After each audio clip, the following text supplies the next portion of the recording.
दोस्तों, आज हम बात करने जा रहे हैं भारत के रियल एस्टेट की उस कड़वी सच्चाई की जो नोटबंदी के 9 साल बाद भी जस की तस बनी हुई है।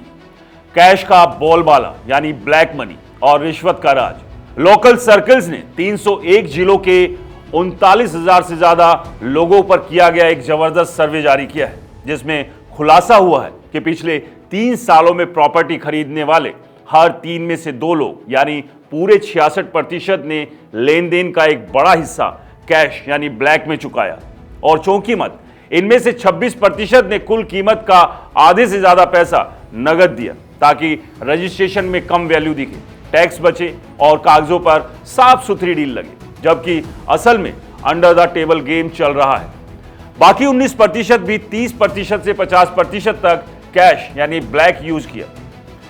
यानी प्रॉपर्टी जितने में खरीदी गई उसकी आधी से ज्यादा रकम तो काले धन से ही आई।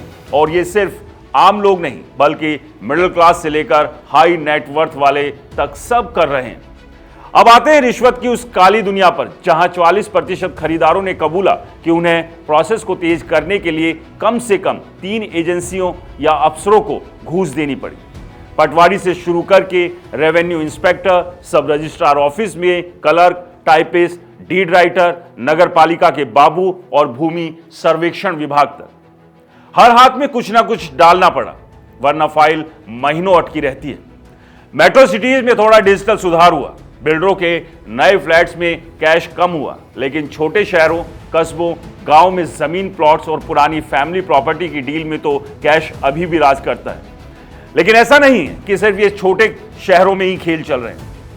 मेट्रोपॉलिटन सिटी के बड़े बिल्डर्स भी इस खेल को जमकर खेल रहे हैं।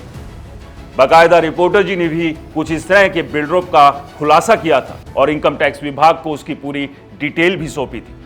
खैर, इनकम टैक्स डिफॉल्टर के वित्त वर्ष 2024-25 में 465 सर्वे के 30,444 करोड़ रुपए का काला धन पकड़ा। लेकिन यह तो बस ऊपरी सतह है, असली खेल तो नीचे चल रहा है। सरकार आधार को प्रॉपर्टी से लिंक करने, डिजिटल रिकॉर्ड बनाने और यूपीआई जैसे पेमेंट को बढ़ावा देने की कोशिश कर रही है। लेकिन जब तक सिस्टम में भ्रष्टाचार की जड़ें गहरी है, तब तक कालाधन रियल एस्टेट को चलाता रहेगा।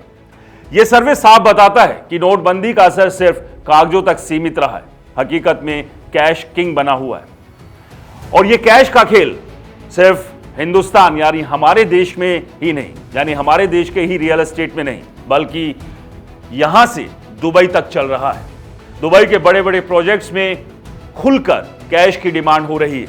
आप कितना भी कैश लाइए, यहां पर आपकी बुकिंग होगी और दुबई में आपको आपका फ्लैट मिल जाएगा। दोस्तों, अब सवाल यह है कि क्या सरकार अब सख्त कानून लाएगी, रेरा को और मजबूत करेगी, या फिर यह सिलसिला यूं ही चलता रहेगा?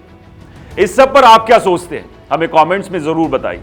और ऐसी ही सच्ची खबरों के लिए हमारे चैनल रिपोर्टर जी को सब्सक्राइब करना ना भूलें। और वीडियो पसंद आया हो तो इसे ज्यादा से ज्यादा लाइक करें, शेयर करें। नमस्कार।